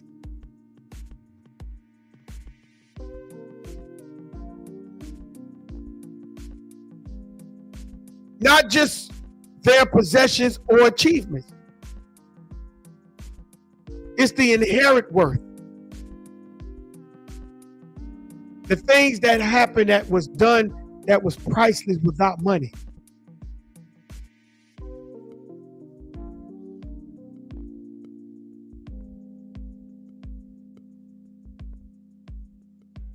See, we just pay attention to our wants, our needs, and our desire, and we ignore the plans of the Creator. That's why the government can easily come in and succor us to bring disarray within our own homes.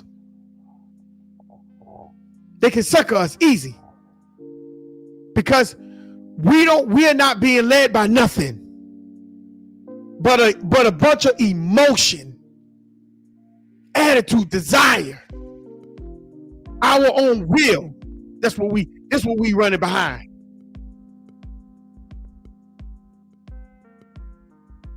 And notice what the next part of Ecclesiastes, the 7th chapter says.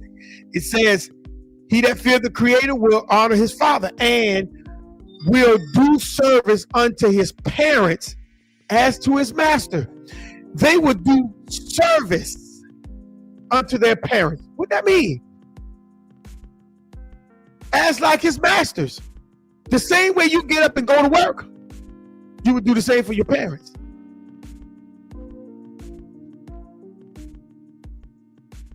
When you get to work, they say, we need this done. When your parents say, we need that done, you're going to do it. Not something tragic or stupid or ignorant, sinful, that would cause harm or death. No, we don't talk about that. We talk about parents that abide according to the law of the Creator. When they ask you to do something, you will do it. You will obey. You will honor them. You will hold your parents in high regards. You will obey them. Especially those, we talk about those who follow the commandments.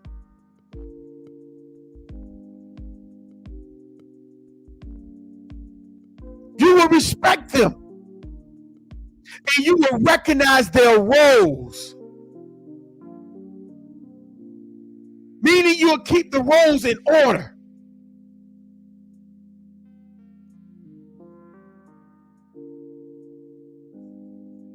What is the reward when you do stuff like that? You can atone for your sins now.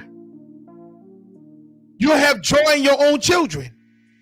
You'll have a long life, and you will be, and it will please the Creator. That's when your prayers will be heard.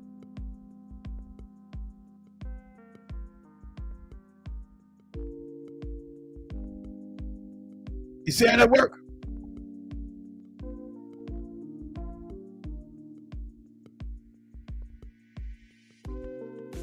But let's look at the curse real quick. I'm not going to be long. I'm about coming to the end. I promise you that. Let's look at the curse when you go against your parents. When you don't do the service of them. Leviticus. Let's go to Leviticus. Go to Leviticus. Leviticus, the 20th chapter.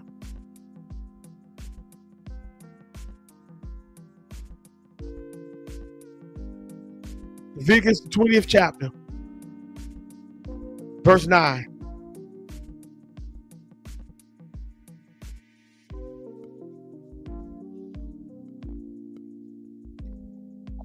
For everyone that curses his father or his mother shall surely be put to death.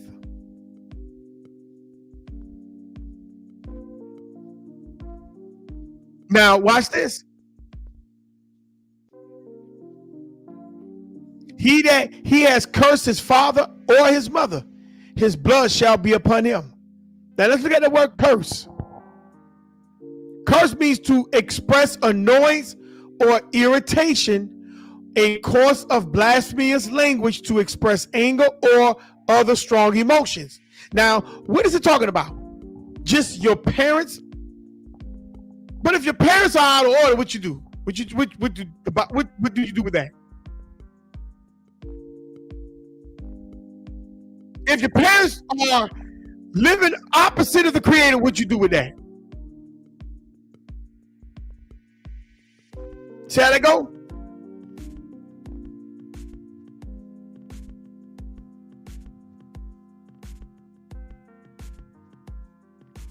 We talk about righteous people, righteous parents. When you curse a righteous parents, your blood is going to be upon you. That's why the order in the house is very important. That's why when I see black parents cuss a child out, they're not cussing the child out to hurt the child. They're cussing the child out to keep that child from cursing themselves. You see how that work? They are doing that to keep that child from cursing themselves.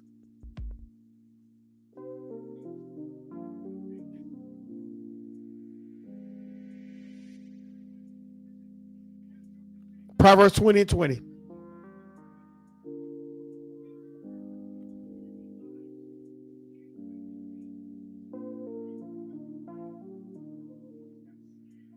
Because a child will curse themselves, it's up to the parent to stop that. And sometimes the parent uses language that the child may not accept. But the child will understand at a certain point when the parent is real. Proverbs 20 and 20. Whosoever curses his father or his mother, his lamp shall be put out in obscure darkness.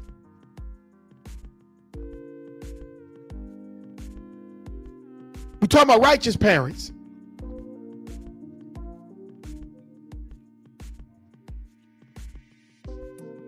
When you express annoyance or irritation, a course of blasphemous language to express anger or other strong emotions, your lamp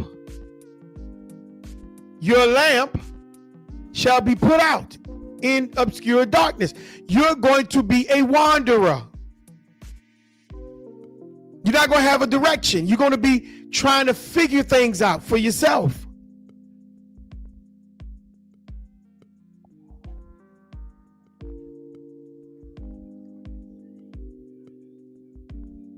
This is what happens. See how that work? Deuteronomy 27:16.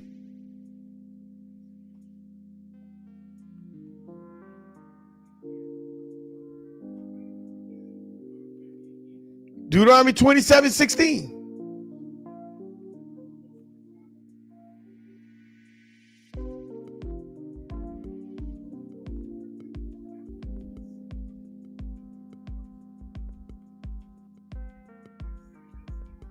Cursed be he that setteth light by his father or his mother. And all the people shall say amen.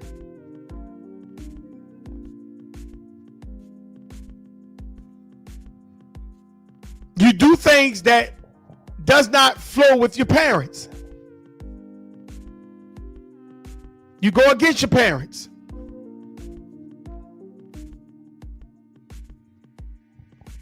That's the curse.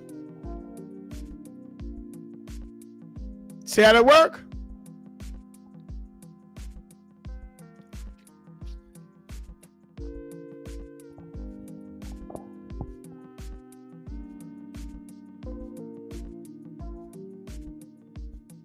You flow against your parents.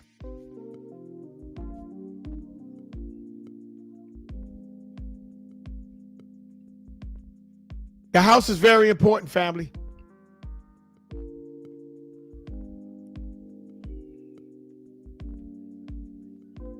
Here's the last verse, and I'm going to open up the flow for any other conversation that anybody wants to have. You can come on up. The link is in the chat if you want to come up and have another conversation. I'm closing this door on this part tonight. We're going to hit part 7 next week. But let's get to verse 8. You would do the same service that you would do at your job. You would do it at home. Verse 8. Honor thy father and mother both in word and deed, that a blessing may come upon thee from them.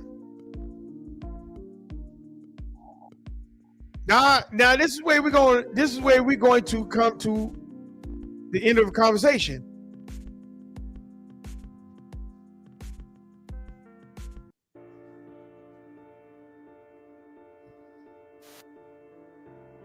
Because we have to realize that if your house is out of order, you're not going to be blessed. Period.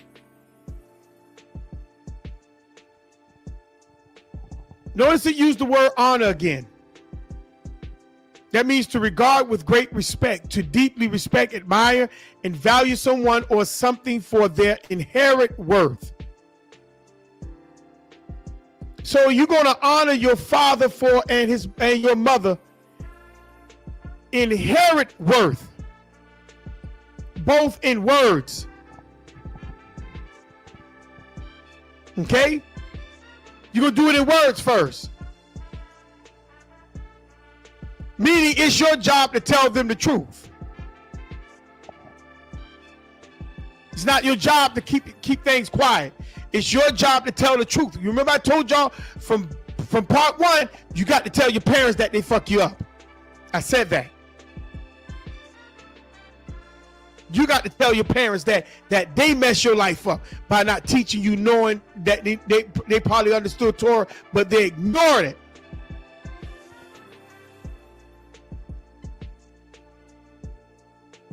You got to tell the truth. When you see that your parents are wicked and they bring that in your circumference and you realize that you're following the law, you got to tell them that what they're doing is wicked.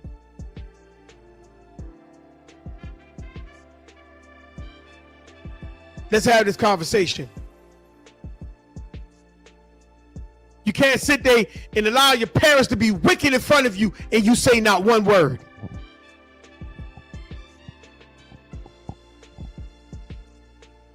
And I'm not talking about you being intimidated, you being scared. You don't have to go to them and dishonor them by talking to them all kind of ways, but you got to let them know that they were wicked, that they're out of line when it comes to the law, if you are following the law. But if you ain't following the law, keep your mouth shut. You see how that right?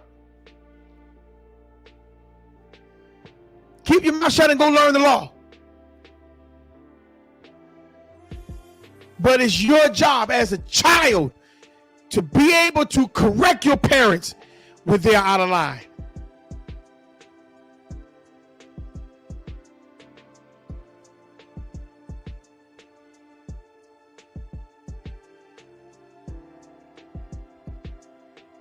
So when you lie,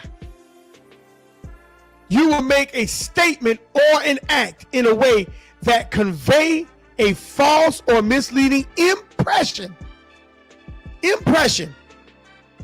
Believing it to be true.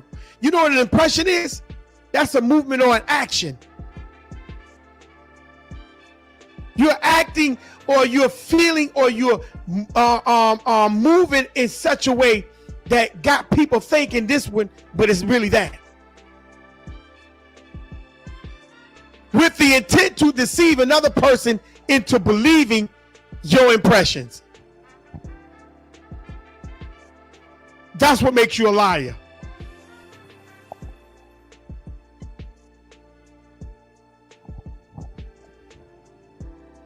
That's what makes you a liar.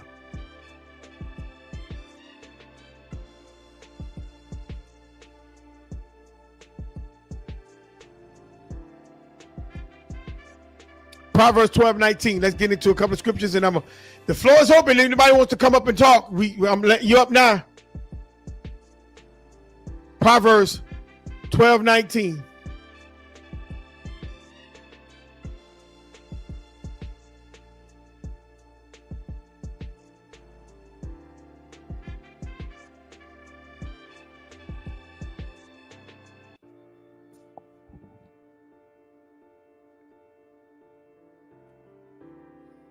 The lips of truth shall be established forever. The lips of truth shall be established forever.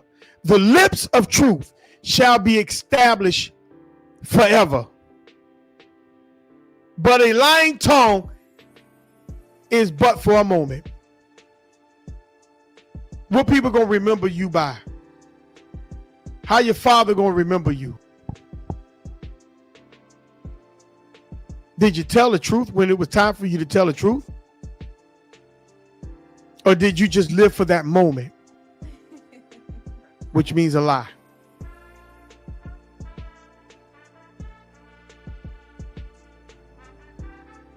Proverbs 19:5. Are you living for the truth, or are you living for that moment? Which is really a lie. Proverbs 19:5. A false witness shall not be unpunished, and he that speaketh lies shall not escape. See, I can't act one way. I can't feel one way,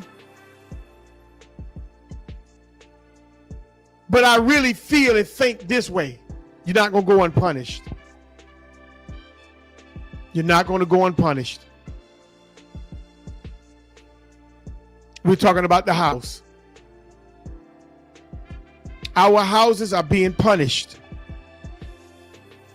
because we are choosing to keep those houses out of bound from the Creator's will. We go to work and do everything for everybody, but we allow our houses to be torn up and stay torn up. You see? A false witness will never go unpunished. You know what make you false? You know that song say, smile in your face. Oh, why they take your place? Your backstabber. I know I'm messing with words, but y'all know the song I'm talking about. Backstabbing. They smile in your face. You see? Deception. Those type of people will never go unpunished. Never. Then he says what? And he that speaketh lies shall not escape. You're not going to escape punishment when you speak lies.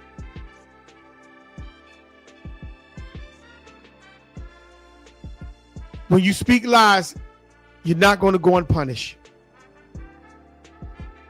Proverbs 12:22. That's why we have to be very careful at what we say from our mouths. Proverbs 12:22.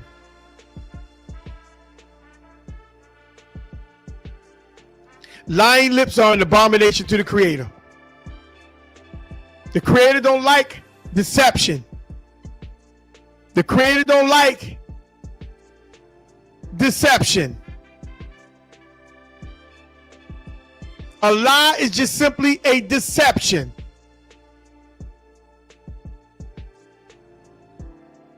That's an abomination to the Creator.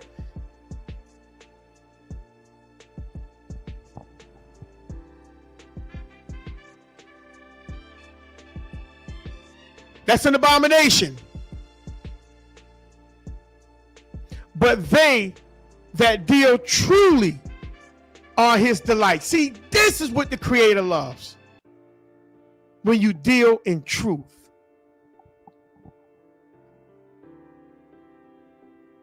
This is what he loved. Proverbs 19:22. Come on, hit the link, brother. Picnic, hit the link. Proverbs 19:22.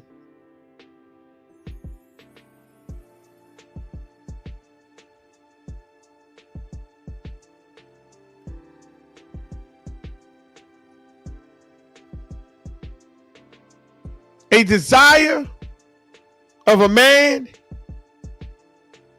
is his what? Kindness. That's a desire of a man. I got you, brother. The desire of a man is his kindness. A lot of you call it weak.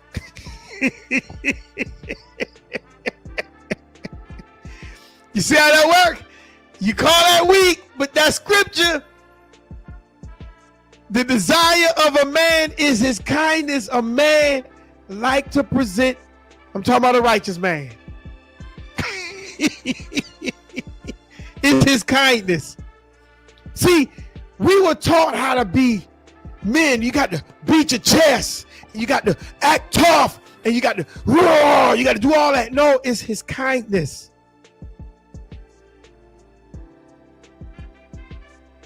You see, a man knows when to act like a man in his territory defensive mode when he need to.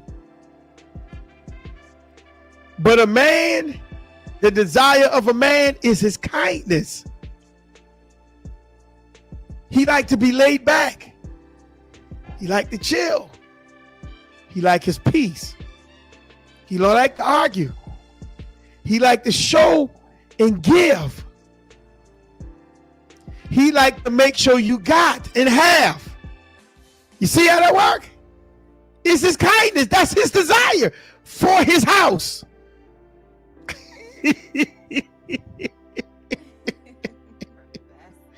This is his house. He want to make sure he supply everything and everyone in his house, so that you won't have no wants. That's his kindness. And a poor man is better than a liar. You see? Sister Latoya always talk about the poor, needy, afflicted. And the man that's poor is better than a liar. Someone who's deceptive, deceiving. Smile in your face. All the while they want to take your place. Yo, backstabber. You see? They can't stand your guts. And a lot of people in their homes don't like their fathers.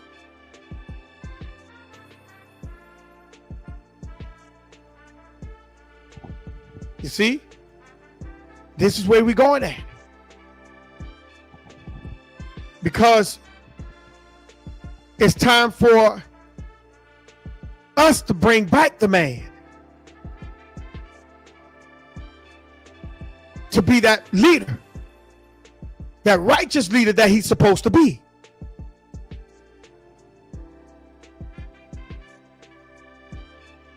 Let's grab two more. Let's grab one more. We're done. Proverbs 19:22.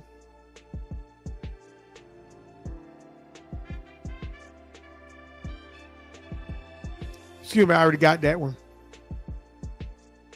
Proverbs 12, and I think I did 12 and 22. Yeah. Yeah, so we good. We good. I think I did 12. Let me just look at it real quick. But if we did 12 already, we good for the night. But this is where we're going at tonight. 12 and 22. Yeah, we already did it. So the link is in the chat. Anybody wants to come up and have any words they would like to add in for tonight. I'm going to put the link one more time back in the chat before I close it out. We're going to go into part 7 next week. So we have to remember, you can hit the link. The link is in the chat. Anybody wants to come up and have a conversation. We're going to pick back up on this verse tonight. Next week in the Creator's will. You see?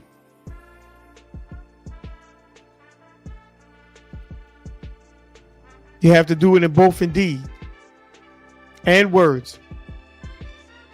Because if you don't, then you will not be blessed. I promise you. Let me get one more scripture on this right here real quick. Let me get one more scripture. Because the blessing is going to come upon you. See?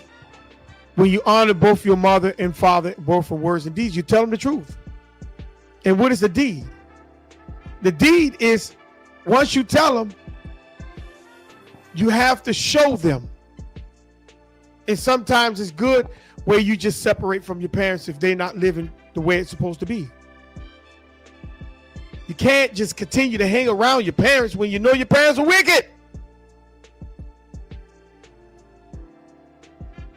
You know? Deeds. You got to show. Action. That's deeds. Actions. When they try to get you to do something, you don't do it. When they try to get you to follow something, you don't follow it. When they try to get you to believe in something and you know it's out of the will, you don't believe in it. You have to show it through actions. You cannot continue to follow what you know is wicked. It doesn't matter if it comes from your parents. That could be your grandparents too. That could be your great grandparents. It could be your uncle and your aunt. But somehow, some way, some form and fashion, you have to learn to stand for what's right in the presence of those who you love the most. That's your family.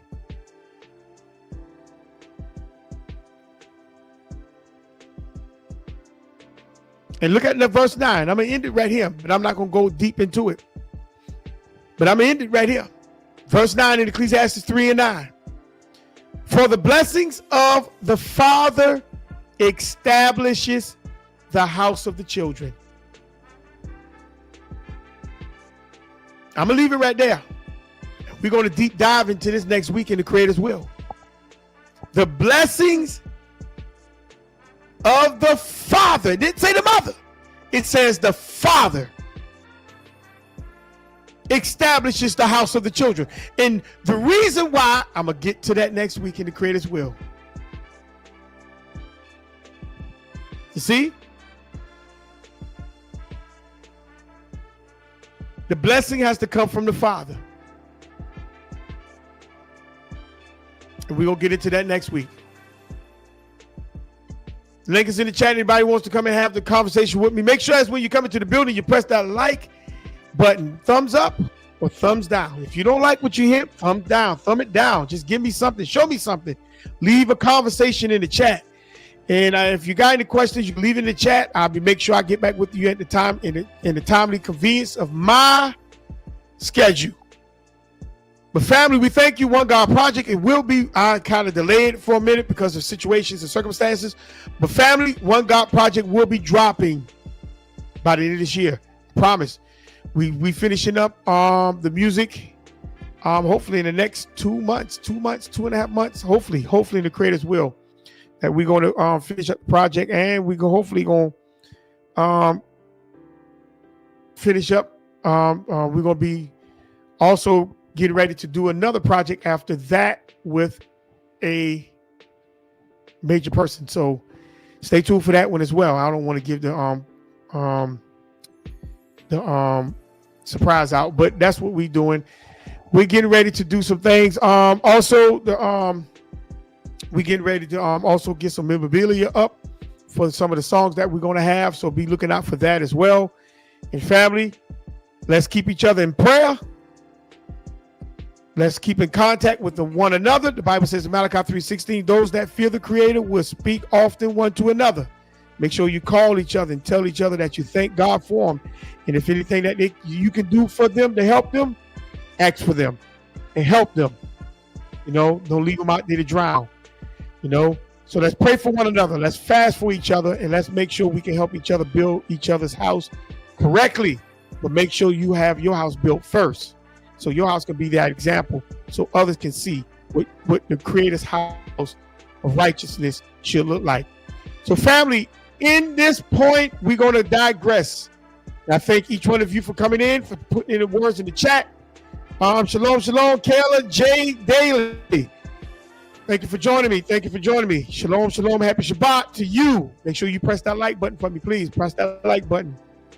And we thank you. We'll see you on next Shabbat. Make sure 6 days, thou shalt work. You're going to work on self. You're going to identify the problem, understand what the problem, how long the problem was, and begin to conquer and contain that problem. So when we come back in the Creator's will next week, we can have something to talk about. We can rejoice together. So until then, this is Moreh Yaakov and ITFTR Network. Shalom, shalom, happy Shabbat, and may your Shabbat, the rest of your Shabbat continue to be peaceful, restful, and relaxful. Happy Shabbat, shalom.